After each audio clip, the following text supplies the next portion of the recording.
Hello, thank you, Como College and Career Center Specialist at I'd like to encourage students to hear from an expert. Also, if you're a parent, give priority to the students' dynamic presentation. So in the chat box, I know it is a learning experience. That being said, I'd like to welcome a colleague who is amazing in active college admissions, Ruth Rodriguez. Thank you so much, University Amy. of Oregon. So welcome everybody to this afternoon's session. This is a case study session. And so what this is going to do is we're going to walk through what it would be like to be on an admissions committee. Okay. And I'll tell you a little bit about myself and why I wanted to do this when we were asked to help with this boot camp this week. And so I've been in admissions for 18 years. University of Oregon is actually the 5th university that I've worked at. I started off my career in admissions at UC Merced. Then I went on to Cal State Long Beach, UCLA, and then I became a regional for the first time with Colorado State University. And what that means is that I moved to Northern California, and Northern California became my territory for Colorado State University. And so I recruited students from my home base in the Modesto area to go to Colorado State University. And then I do the same job now with University of Oregon. I'm still in Northern California. I'm regional, so I'm based in Turtle Rock, California. That's actually where my home is, my home office. But I travel throughout Northern California and recruit students and work with high school students, transfer students through the application process. And I think that what's important and why I chose to do a case study session is because students don't know enough about that process, the logistical side of it, and what type of information they need to provide. And when they know that, it makes the process so much easier. It's a little bit smoother. You know what you're getting into. You know, some of you may have already started your applications, you're writing essays. And so this will give you some insight of what will happen to your actual application when they're read. With that said, know that every single university in this country can do things very differently from each other. And so this is going to be just kind of a basic overview to help you understand what some universities may do. At the end, I'll talk a little bit about the differences between some universities and some dynamics that I've seen that are different throughout my 18 years. Because that's one thing that I really enjoy doing is learning about the processes of other universities, how they do holistic review, how they read applications. So I'm not just focused on the university that I'm working for, the system that I'm working at. I really like to learn all aspects of the process. Okay. So as I mentioned, I'm a regional. So that's because I represent University of Oregon, which is in the state of Oregon, not in California. And over 30 years ago, regionals came together and organized a professional organization called RAC. RAC stands for Regional Admissions Counselors of California. And so you've seen in the chat a link to their website where the case study documents that I'll use today are. So if you didn't see them emailing beforehand, if you want to reference them now, whatever it might be, it's there. So when you go onto the website, if you scroll down a little bit towards the bottom, you'll see that they'll say case study documents, and they're both in Spanish and English. You would download the 5 documents, whichever language you prefer. There are 3 applications, a profile for the university, and then a worksheet that you can use to take notes. Okay. I'm old school and I like paper, so I printed them all out for my convenience. So it's just up to you on how you want to do it. But the biggest gain that I want you guys to walk away with today is understanding what type of information you will have to provide through the application process. There's always a lot of nerves and stress over filling out an application, and just want you to understand and walk away knowing that you can definitely fill out an application. Should not be as stressful as it is, and then be prepared to be able to provide that type of information if you haven't already started taking notes or records or documents about yourself. All right. So what's going to happen is the way I'm going to run this session is I'm going to take off my UO hat and pretend to work for Lake Washington University. And so, you know, you're my audience. And what it is that all of you have been recent hires to Lake Washington University. You just went through reader training, and now you're in an actual session Whereas a committee, you're sitting and reviewing applications and making decisions about these applicants, okay? So you will be the new hires, you're actually reviewing applications, and then we'll walk through what a session would look like when we're reviewing students, okay? So I'm gonna go ahead and put my Lake Washington University hat on. If you have any questions, feel free to throw them in the chat. If I'm not quick to see your question, feel free to unmute yourself and ask your question. I do have a question for you now, by electronic or digital show of hands. How many of you read or went over the documents that were emailed to you, or if you had that opportunity, if you could show me a show of hands, just so I know. It's not a big deal that you didn't read them, but it's just helpful to know how many have read and reviewed the applications. And then it'll help me know how much detail I should go into in reviewing. Okay, this is very common. We always ask students and parents to read the applications in advance. Rarely do people do it, so I'm not surprised there's so few of you, so feel free to go ahead and lower your hands. So I'll go a little bit into more detail on how we would review an application through this process. All right. So again, I'm an associate director at Lake Washington University. As new hired staff, we want to make sure that you're prepared to do a holistic review of our applicants. And we'll start by giving you a little bit of history about Lake Washington University. Lake Washington University is in Seattle, Washington. It's one of the world's premier universities, structured to encourage thoughtful, critical, and discourse in an inclusive environment. It's really important that when we review applications, we look at the dynamics of our university and if the student will fit, okay? If they will be there, if they will be successful, if admitted. So that's a really important part of this process. We're known to have majors across a lot of areas. We are strong in engineering, as well as the School of Humanities. And we also offer fine arts and performing arts majors. We are considered a liberal arts research university. So students will have an opportunity to do research along with faculty and staff. But liberal arts education means that students will take classes in a lot of different areas. It's just not focused in a certain field or major. We're a four-year private liberal arts research university, non-denominational co-education. We have approximately a little over 4,000 undergraduate students and 900 graduate students. So it's important to note that we really emphasize the undergraduate experience at Lake Washington University. We are a Division I athletic university, so we have men's and women's lacrosse, and so all other sports are Division III. We have approximately 300 student athletes compete. This previous year, we received 17,300 applications. Of those, 5,011 were admitted, and we enrolled a freshman class of 1,072. So our admit rate was 28%. We do have an early action November 15th deadline and a regular decision deadline of January 15th. We don't offer early action commitment process. The average GPA for students who are admitted to Lake Washington University, the middle 50% range is 3.65 to a 3.98. Okay. It's important that we get complete applications for students. So they would apply to us through the Common App, which is a great application to utilize because students can use that one application to apply to a bunch of different schools. So it makes it easier. Instead of filling out one single application for every university, they can use one and it'll just be sent to all the schools they choose to apply to. Part of the Common Application will require an essay, writing supplements, a secondary school report, which is a high school report, that's along with letters of recommendation from counselors or teachers, a transcript. All information that's provided on the application is used for the holistic review. We are test-free, meaning that no matter if tests are submitted, we will not utilize them, okay? And so there's no requirement to take tests, whether it's the main SAT or ACT, SAT subject exams or AP exams, subject exams, doesn't matter. We also don't consider financial need in the process.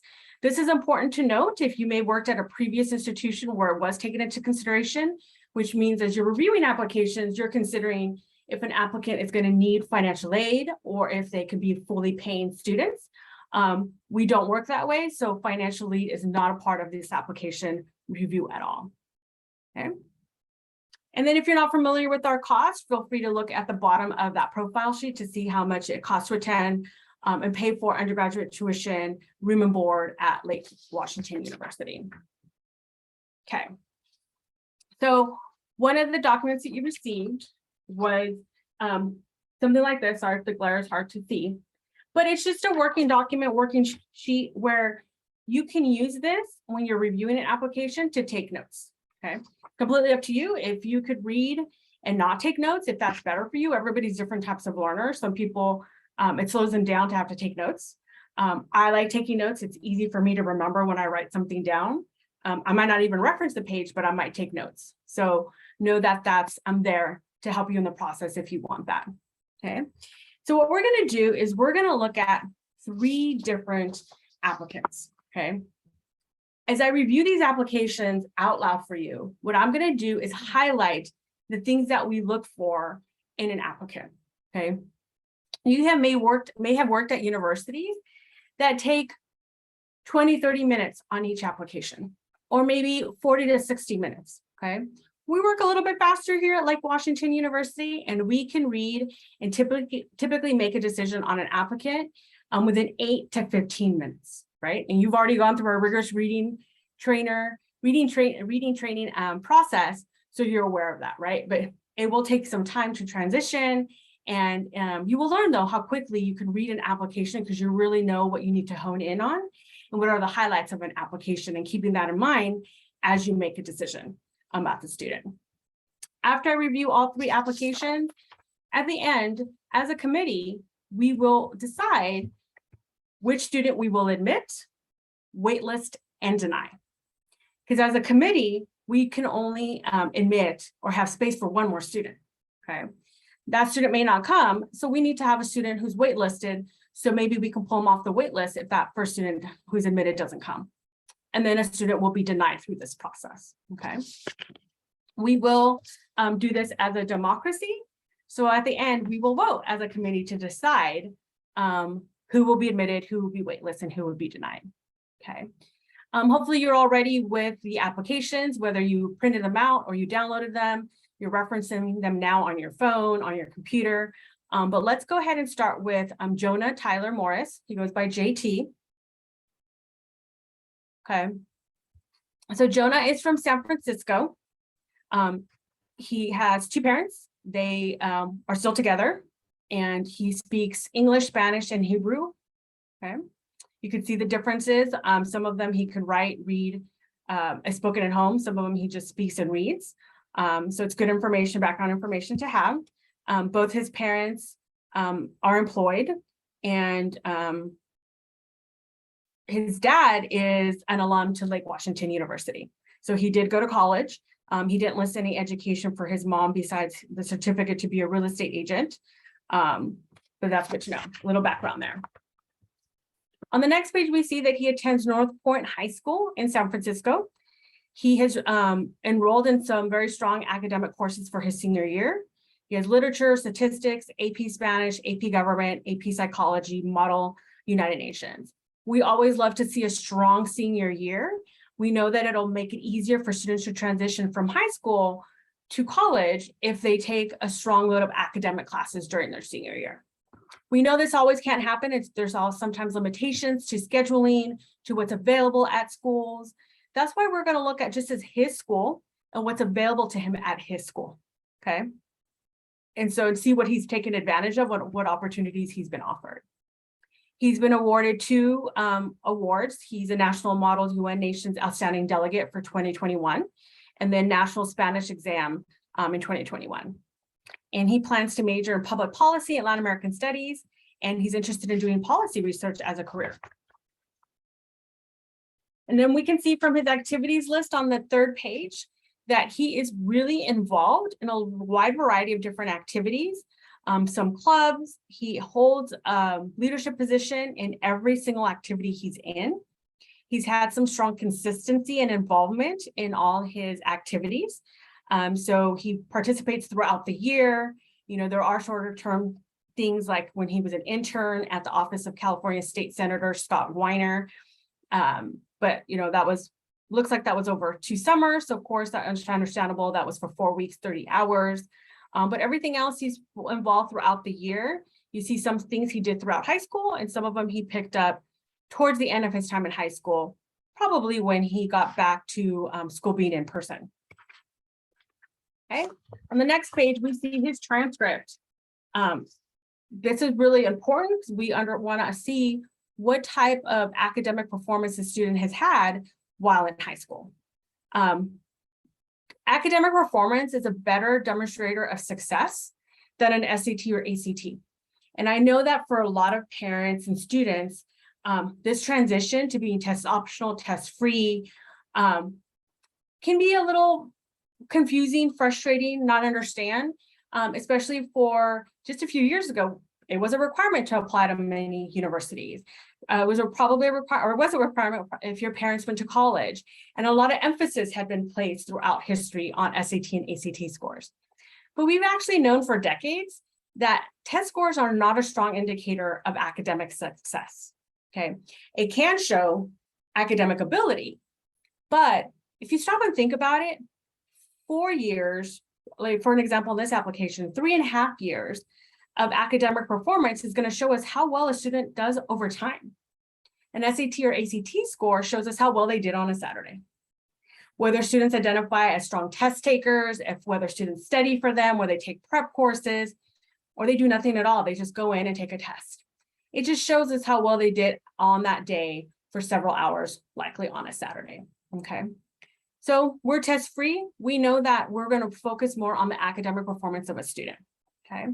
So this student started with a little bit of a lower GPA freshman year, had good academic classes. He went from a weighted 3.0 GPA in the fall to a 3.5 in the spring.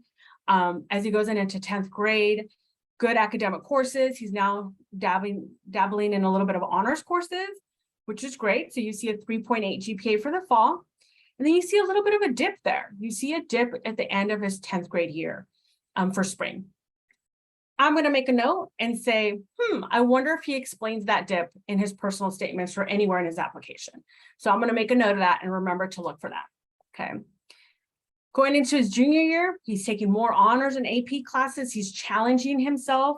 He's doing really well academically. He went from being A, B, and some C student to A's and B's during his junior year. So he had a significant upward trend in his grades. So he had a 4.17 for fall junior year, and then in spring 4.33. Same for his senior year. Still taking a good number of AP classes. He's challenging himself academically. So he's doing really strong. We like to see this. We like to see an upward trend in grades. And again, make a mental note that he didn't do so well at the end of his sophomore year, and I'm curious about why. When you go into the next page, you're going to see his personal statements. Okay, it's really well written. It's a really great topic that he chose because he did a really great job of really not just talking about coffee, but talking about how that community of a coffee shop has given him something back. He has found his community. He has found people that are similar to him, different than him. He's learned a lot. It's just a great location for him. And so it also talks a little bit about his politics, his beliefs, his ideology. So he's really able to incorporate that. It's not just a fun essay about his addiction to coffee. It's that coffee and that coffee shop led him to this world where he's really able to work and learn more about himself and his philosophy. Okay. Side note, because there's so many of these, I'm not going to read these out loud. I'm going to give you highlights about each essay and what is important about them. Okay. Students now have the opportunity to provide us a little bit more insight about how COVID impacted them. The whole world was impacted by COVID, right? Many students weren't able to participate in activities like they did before. It impacted their academics, their life, their home life, right? People got sick. Unfortunately, people have passed. And so this is a great opportunity to provide a little bit more context and background.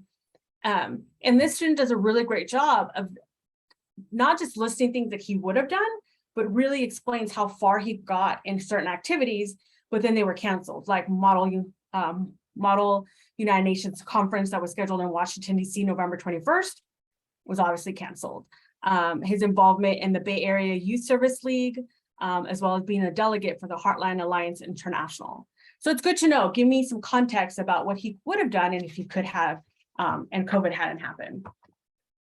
On the next page, you're going to see his majors, when he's applying to, and how many contacts or interactions he's had with Lake Washington University.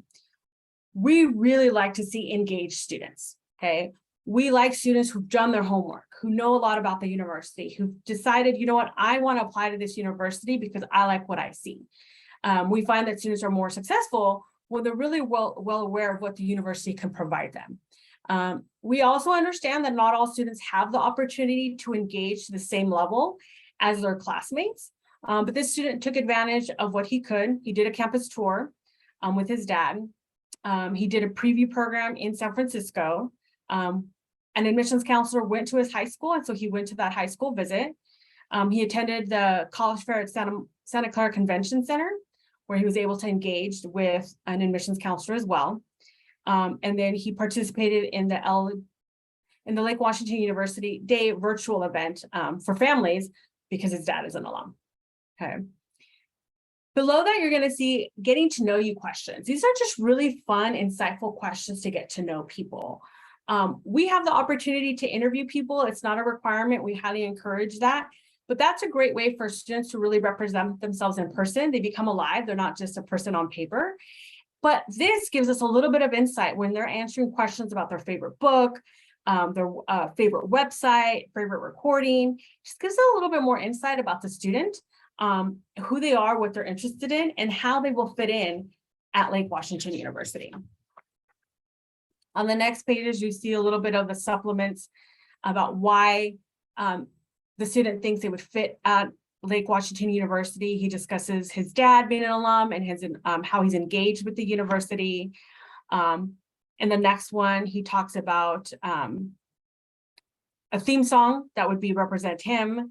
That was super quirky. And then the last one is talks a little bit about his internship at the political office.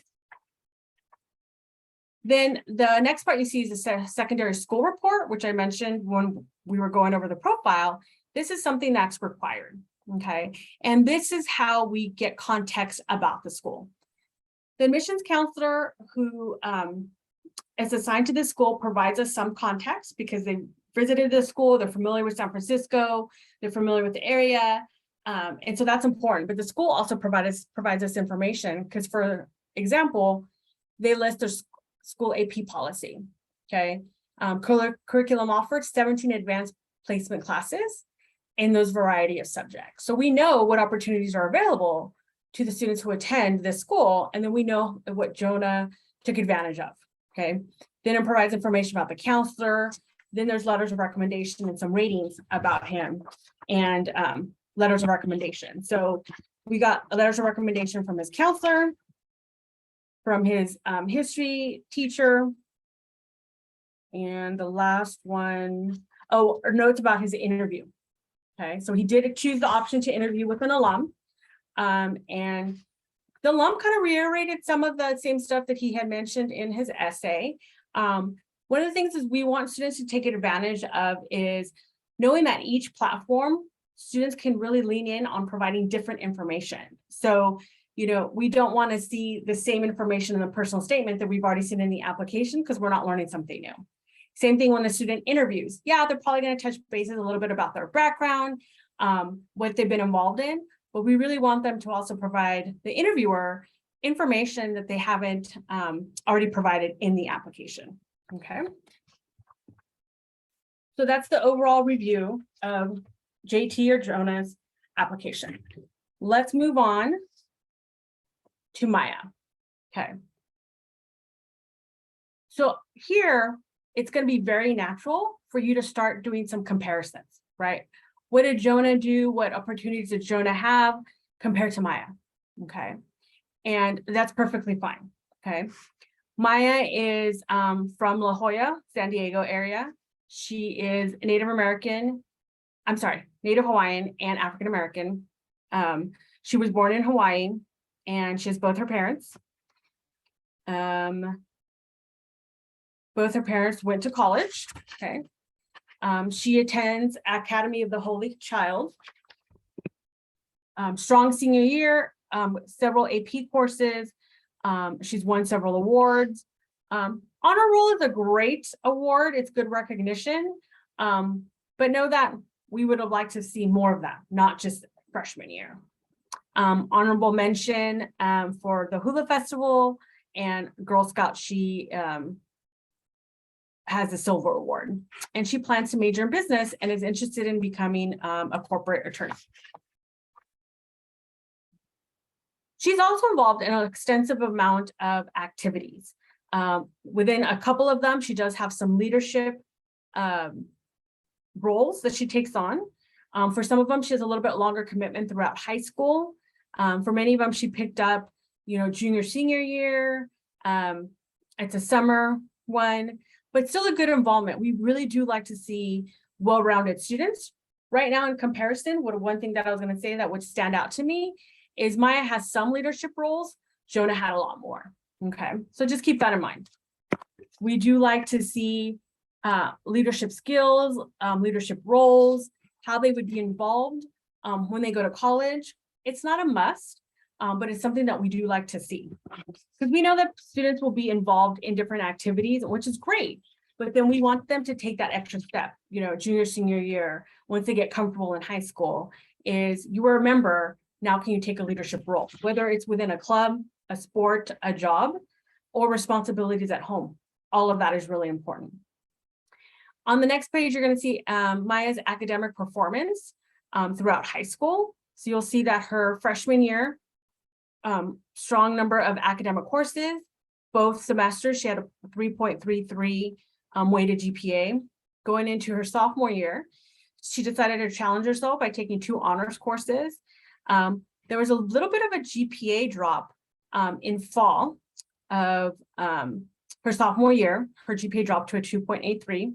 Mental note, does she discuss this in her personal statement or somewhere in her application? Okay. Spring, she did much better. She ended with a 3.33 weighted GPA. Her junior year, she continues to challenging herself. She has an honors and an AP course. She had a 3.5 fall and then went up to a 3.85 during her junior year. Okay, or the end of her junior year, I should say. Going into her senior year, she's really picked up the rigor. She's now taking 4 AP courses and her GPA is a 4.5. So everything's really come together. Again, we really like to see that upward trend in GPA. But if a student ever has a downward trend, we want to know why. We know that there's so many things that impact a student while in high school. We know that they're not able to just focus on their academics or classes, but we don't know what they're going through unless they share that with us. So that's something that's really important. And so the first essay that Maya writes is about her family and her cultural background. As mentioned earlier, she's a Native Hawaiian and African American, but she's had these really different interactions with people when she talks to them about her background. She's a little apprehensive to tell people what her cultural background is because of the comments that people give. She gives examples of some type of, some bias and racist comments that she gets when she tells people what her background is. But then she talks about how she just kind of grew into understanding who she is and where she comes from and how that's impacted her, and her transition moving from Hawaii to San Diego because she was actually born in Hawaii. For her COVID essay, she briefly talks about, one activity that she wasn't able to do, which was a fashion show because of COVID, but she's still trying to put things together for that virtually. Next part, you're going to see that she applied as a business major. She's had 2 interactions with us at a national college fair in San Diego and a preview program in San Diego. If you don't already know preview programs, we will go visit a region, a certain region, have a reception or a program where students can come to either a hotel or a restaurant to get more information if they don't have the opportunity to go to the high school visit or go to a college fair. So we invite students who are in our database to those programs. Again, fun answers to getting to know you questions. Love that her favorite website is Amazon.com. I'm not much of a shopper, but I love that Amazon is an option. And so it's great that she pointed that out. Talks a little bit about movies, books, and her favorite source of inspiration being her grandparents. And so she does talk about being bullied. And probably the first essay, and I missed that part or giving you that highlight. So she doesn't make a direct connection between her academic performance during sophomore year and being bullied during her sophomore year, but you can pretty much make that assumption that it had an impact on her, right? She does talk about how the school was involved in the bullying and how they wanted her to change schools or change her classes so she wouldn't be around the girls that were bullying her. But she said, no, like, why should I have to change when she had done nothing wrong? And so she stays at the school, and it's important to note then her grandparents or grandmothers moved in to support her through the process. And you see that, you see how much that support affects her academic performance, but also how she writes about herself. And then the letters of recommendation. So that comes next is after this secondary school report. I believe if not all, almost all talked about the bullying and how she dealt with the bullying and how they saw a change in her at the end because of the bullying. And so she turned a very difficult situation to not necessarily a positive thing, but she made it a positive changes in her life that helped her. And so that's something that we want to recognize. We want to see when students go through a challenging situation, we don't just want to know what the challenge was, how they felt about the challenge, but how they moved past the challenge, how that challenge motivated them, how they dealt with it, and how, for lack of better words, became a better person, learned to deal with things differently, maybe in a better way. So all of that is really important. There is no note about an interview, so she did an interview. Okay. All right. The next one and last one is Zach. So Zach is from Newport, California. He is white and Hispanic. He does speak Spanish and English. His parents are divorced, and he lives with his mom, and he does have a sibling. He goes to Galileo Academy in Irvine, and he has a strong senior year with 5 academic classes, 2 APs. His awards that he's been given are, he was captain of lacrosse for 2021 and league MVP. That's something important to note. We do like to see students who do well outside of their immediate environment. You know, like mentioned in the last one, honor roll is great. So they're doing really well in high school. But when they're doing well outside of their community, that's so important. So league MVP means that, you know, he performed really well in lacrosse compared to his colleagues and sportsmates in lacrosse in the league. So that's important. And he was also given honorable mention for a biotech institute where he's submitted what I would say would be a science report. He's planning to major in engineering, either biomedical or mechanical engineering.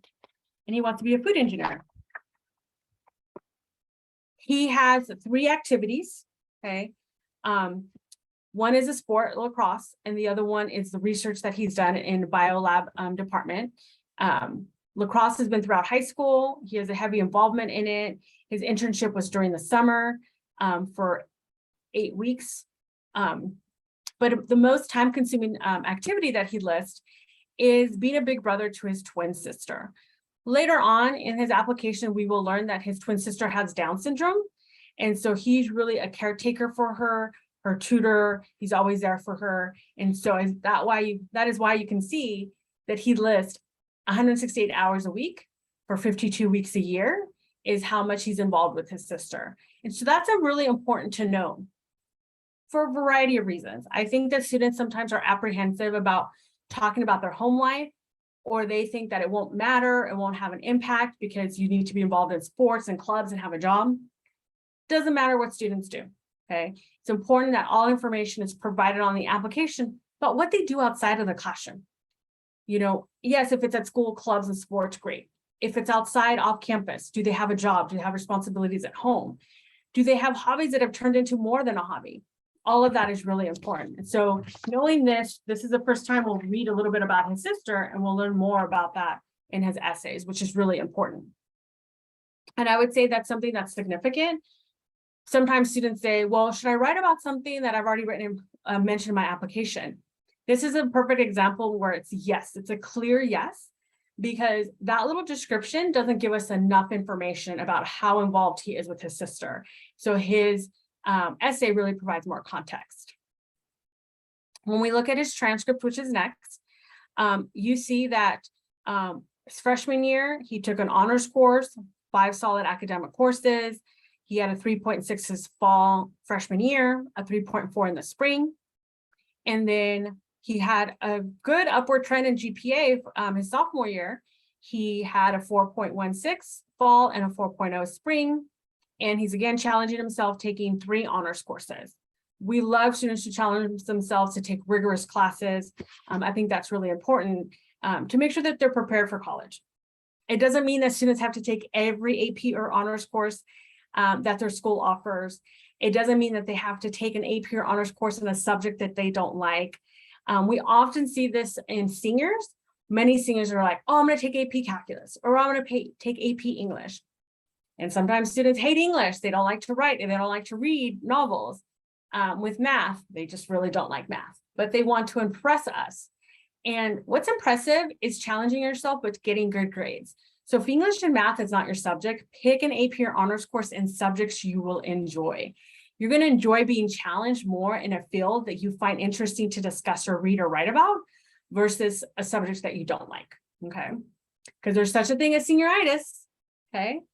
And we see oftentimes after the fall semester, the fall term, a lot of students were like, oh, I overdid it. I don't want to be in this many AP or honors classes, calculus, whether it's AP or not, and they want to drop courses. And so they can, but we like to see students who take the classes from the beginning and take them throughout the whole time. Zach chose to not provide us his senior grades. So when he applied they weren't available, okay? We don't ask students to provide them later, typically, but we could. Once we know that they would be available in February, we could ask them if we feel like that's really going to make a difference in their application. And here it could, because if you look at the grade trend, you see that he started off with a little bit lower GPA freshman year. He had a good upward trend sophomore year. And then going into fall, his junior year, he did really well with a 4.0. But then there was that dip at the end of spring for his junior year, and he ended up with a 3.4. Mental note again, would love to know what happened there. But then that's where, as admissions counselors, I would want to know, how is he doing his senior year? Is he back doing well, you know, with a high 3.6 GPA to a 4.0? Or is he still at the 3.4, or has it gone down even more? That's really important. So we do like to see when students submit their senior grades. In his first essay, he writes about his family and going to visit his grandparents in the Central Valley of California, and how they drive, and what the process is like to get there, and how the slap sound, this is how he starts the essay, because it reminds him of food and his experience of going to his grandmother's house, because this is how you make tortillas, right? You spread them out. And so he talks about that. His essay is good and it's interesting and gives context to his family, but it's a lot about his family in the process. Like, I think it's cool that he says that his mom sings out loud to the Hollaback girl song out of tune. But am I really learning anything about him, knowing that his mom sings in the car? No. You know, hearing about his grandmother reminds me of my grandmother, and, you know, my mom making tortillas too. But again, I'm not learning much about him. So if I had interacted with the student before he applied, I would have told him, your intro, your body, to take that away. or shorten it. The essay really starts at the end when he talks about how it's really impacted him, those experiences, and he makes that connection to his career interest of being a food engineer, okay? Same idea with COVID, he lists out what had to be canceled, and also speaks more again about having to help his sister, because his sister was doing online virtual learning. As somebody who has Down syndrome, he really had to help her through that process and really be there for her, because she didn't understand that being home didn't mean it was just always playtime. Like, even though she was home, she still had to do school. So that kind of sets a picture. You know, I appreciate essays when they can give me a visual that's written well and I can understand what's going on in their life on a daily, weekly, or monthly basis. And so I can imagine him trying to do his homework and help his sister, right, throughout the days, because he's going through the same thing. And he mentions that it became hard to do his homework and how it impacted his grades. I don't think he mentions here a specific time. Oh yeah, it is spring, there you go. So he makes a direct connection with his GPA drop and school related to his sister. So I think that's important. It's always better to be direct. Sometimes students think it's okay for them to kind of mention something and we'll make assumptions or we'll make connections. Being direct is the best way to go. Looking at, he's applying first choice majors, biomedical engineering, environmental studies is his second choice major. He had 2 interactions with the university during a virtual interview and a college fair at the Anaheim Convention Center. Getting to know you questions, a great kind of gives you a little bit of background.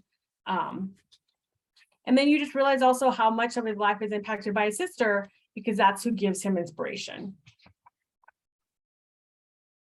Talks a little bit about his interactions, learning more about Lake Washington University during his supplements. One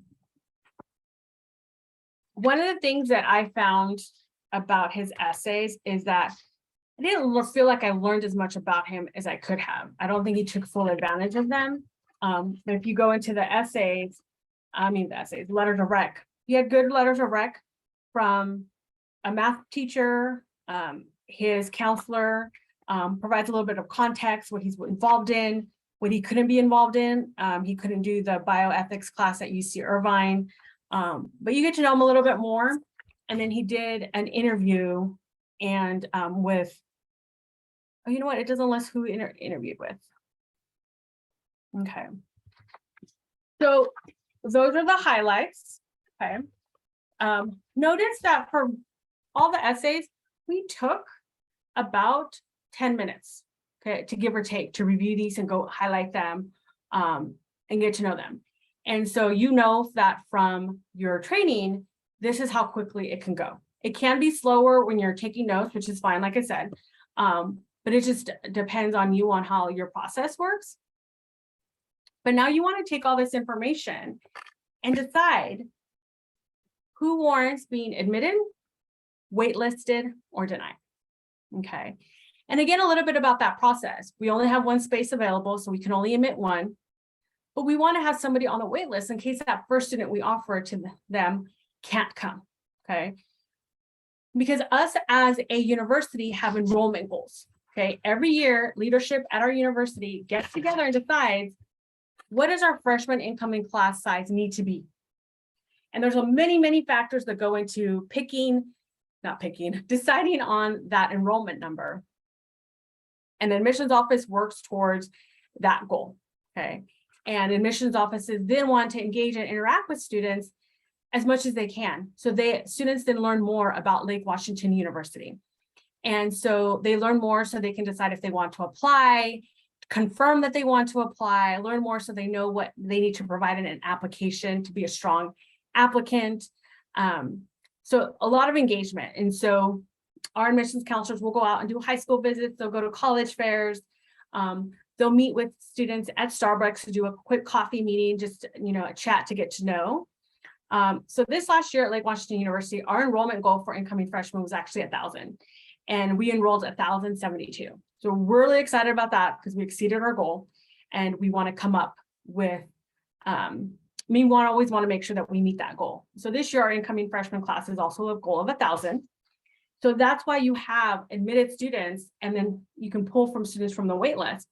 I know it's really could be nerve-wracking for students when they apply and are waitlisted, because a lot of universities won't start notifying students if they're off the wait list until May or June. And students, the national decision deadline to commit is May 1st. So then the practice is that students have to commit to a university they got into, opt into the wait list, and then potentially be off the wait list later. But it also gives students the opportunity to potentially be admitted later. Okay, it's not a no, you're a strong applicant. It's just not a yes quite yet.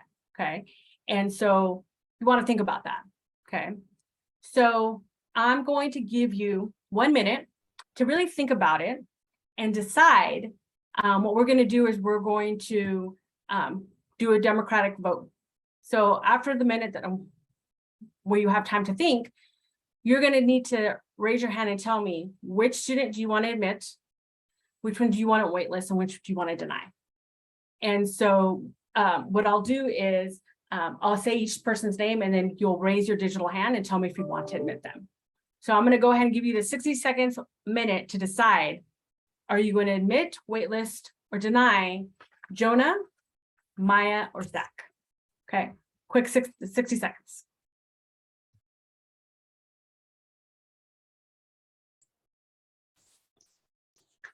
That's a tough choice. It always is.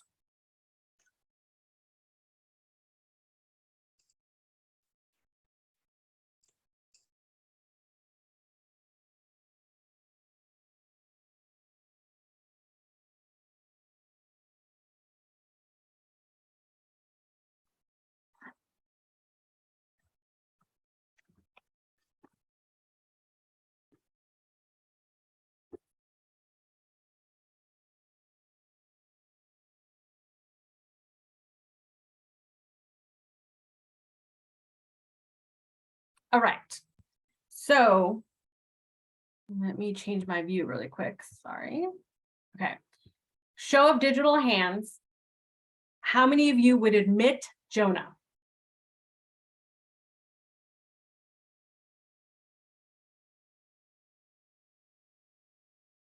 I'm going to wait about 30 seconds to make sure everybody puts in their vote. Digital hand if you would admit Jonah.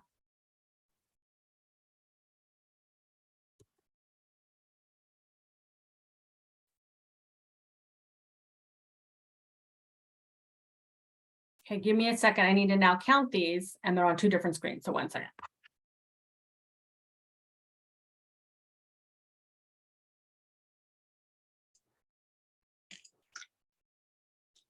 There's 14. If you look at the participant box, if you open, if you open the participant box, it shows the number. Oh, that's so awesome. Oh, I've never done this on Zoom, so thank you for pointing that out. So 14, fabulous. Okay, go ahead and lower your hands.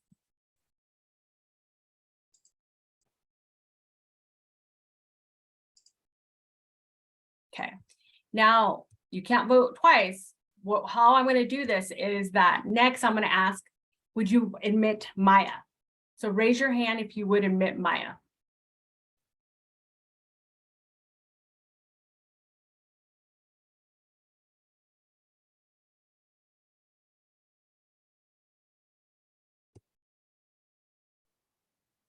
Okay, we're at 7 with Maya.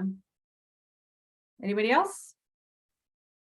All right, 7. Go ahead and lower your hands.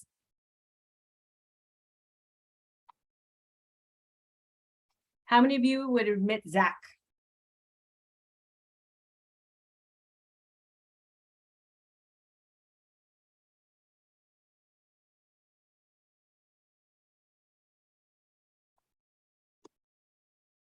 We just have 3. Okay. The math doesn't add up because we have over 40 students participating. Obviously, you did not all vote. That's perfectly fine. This is just an experiment. And so now I'm going to talk a little bit about how this process works. In the sense of, as a democracy, you guys as a committee decided that you would admit Jonah, waitlist Maya, and deny Zach. Okay. And so actually very few universities do this process like this. Okay. But the reason why RAC has created this type of case study is that we want students to think about, if you did have to admit, waitlist, or deny, how would you choose a student? All these applicants are really strong applicants. They all did really well. They're not cookie cutters of each other. It's hard to compare, right? Because they all have their strengths and weaknesses. Some had less activities, others had more activities, dips in GPA, things like that. Leadership skills, less than leadership skills, okay? But the other important thing to think about is your committee today is about 50 people, okay? Each university has a different admission staff. Each university's goals, enrollment goals, differ, right? So this is where you want to start thinking about the fact of, like, sometimes students get into one university and not the other. And you question, like, why did, John Smith get into, and I'm going to make a university, X university, but Samantha didn't, right? And it's because of the dynamics of each committee that is reading these applications, what the needs are of the university. I know it can be nerve-wracking, and I know it's stressful, especially like even if you followed a university for the last few years and you feel like you're going to be a strong applicant, and sometimes it happens that you're denied and you didn't expect that. But the most important thing to really think about too is that you have a lot more power through this process than you ever have thought about. Why? Because you are going to apply to several universities. Might be 6, it might be 8, might be 10, it might be 20. I don't know. Your decision. I don't think you should apply to dozens and dozens of universities, but that's up to you. You are then going to be admitted likely to multiple universities. You then, come May 1st, get to decide where you want to go. Do you know how many directors, vice presidents of enrollment management are biting their nails on April 30th? Because you're really in the driver's seat. You're deciding amongst us, which is the right university, okay? Of course, you have your dream schools. You have the schools you really would want to go to, you're a big fan of, you would love to be there and cheering on the football team at a game, okay? And it's disappointing when you don't get into those schools, but you're going to get into several schools. You get to decide where you're going to go, and keep that in mind. And one of the biggest factors of that process is filling out an application and applying, okay? I've said this for so many years, especially in the 18 years that I've been in admissions, I've seen this change. Many universities only have your application to make a decision.